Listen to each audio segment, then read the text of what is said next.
പ്രേക്ഷകരുടെ ശ്രദ്ധയ്ക്ക് Kerala vision cable നെറ്റ്വർക്കിൽ ഫ്ലവേഴ്സ് ഇനി മുതൽ ചാനൽ നമ്പർ 10-ലായിരിക്കും ലഭ്യമാകുക. പ്രേക്ഷകർ സദയം സഹകരിച്ചാലും.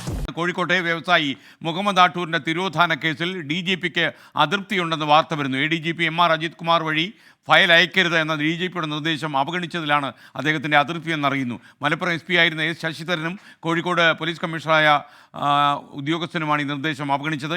ഇരുവരോടും DGP വിശദീകരണം തേടാൻ നിർദ്ദേശം കൊടുത്തതായി വിശ്വാസയോഗ്യമായി വിവരം ലഭിക്കുന്നു. ഷഫീദ് റാവുത്തർ ടെലിഫോണിൽ ചേരുന്നു. Shafeed, good morning, happy Onam. പറയൂ വിശദാംശങ്ങൾ.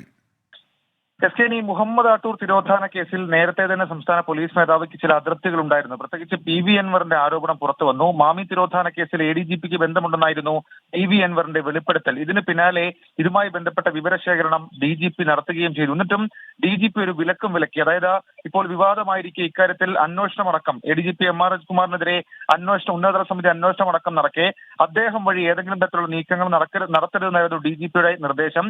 എന്നാൽ DGP വിലക്കിയിട്ടും ഇതുമായി ബന്ധപ്പെട്ട റിപ്പോർട്ടുകൾ ADGP വഴി അയച്ചു എന്നുള്ളതാണ് അതൃപ്തിക്ക് കാരണം. SP Sasidharan, Kozhikode city police commissioner എന്നിവരാണ് നിർദ്ദേശം അവഗണിച്ചത്. ഇരുവരോടും വിശദീകരണം തേടാൻ DGP നിർദ്ദേശം നൽകിയിട്ടുണ്ട്. മാത്രമല്ല, കർശനമായ നിർദ്ദേശം നൽകിയിട്ടും ഇങ്ങനെ സംഭവിച്ചതിൽ ഇന്റലിജൻസിന്റെ ഉൾപ്പെടെയുള്ള റിപ്പോർട്ടുകൾ അത് ശേഖരിക്കാനും നിലവിൽ ഇപ്പോൾ സംസ്ഥാന പോലീസ് മേധാവി തീരുമാനിച്ചിട്ടുണ്ട്. മാത്രമല്ല, DIGO IGO വഴി റിപ്പോർട്ട് അയക്കാനായിരുന്നു DGPയുടെ നിർദ്ദേശം. നടപടി ലംഘിച്ചത് ഏത് സാഹചര്യത്തിലാണെന്ന് വിശദമായി പരിശോധിക്കാനും DGP ഇപ്പോൾ നീക്കം നടത്തുന്നുണ്ട്. SKN. ഓക്കെ, ഷഫീദ് റാവുത്തറാണ് ഈ വലിയ വിവരം നൽകിയിരിക്കുന്നത്.